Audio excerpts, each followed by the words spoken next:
মাহফিল থেকে, সিরাতুন নবী থেকে, আল্লাহ রসুলের আদর্শকে শিখি। ডেলি একটা শিখলো বৎসরে 365টা হয়, মাসে একটা শিখলো বৎসরে 12টা হয়। 12টা সুন্নতের উপরে জীবন কাটায় দেন। রসুল তো বলতেছে একটার উপরে কাটায় দিল বেড়া পার। শিখবো কাদের কাছ থেকে শিখবো? হ্যাঁ, নেটের থেকে শিখবো?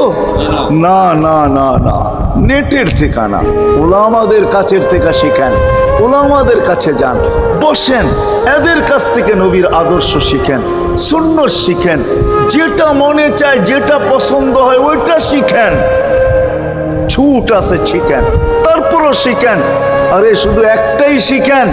হায় হায়, আজকে যদি একটাই উম্মত মেনা নিত, এই যুবকরা যদি একটাই মেনা নিত, মা বোনরা যদি একটাই মেনা নিত, শুধু ডাইন। আল্লাহ রসুল ডাইন পছন্দ করতেন।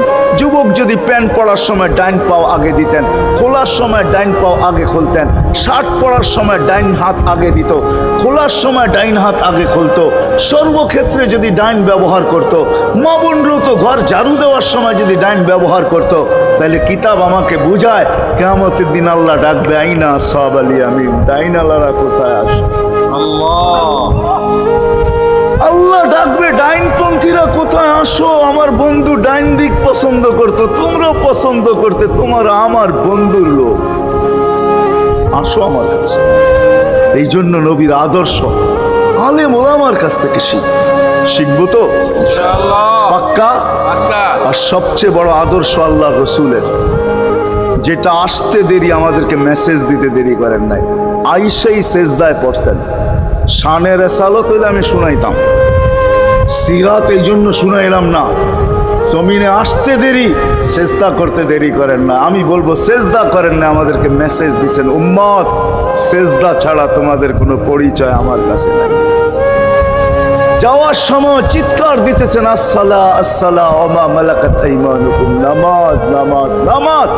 অধীনস্থদের সাথে ভালো ব্যবহার করবে, দুইটাই চিৎকার ছিল, আর কোনো চিৎকার ছিল না।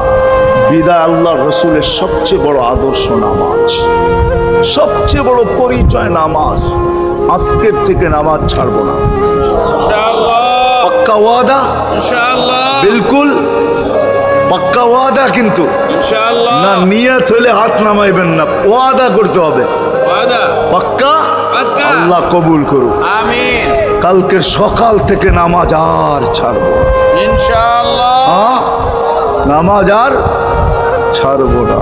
নামাজ শুধু নামাজ না, অনেক কিছু রাখা। আল্লাহ আমাদেরকে আমল করার তৌফিক দান করেন।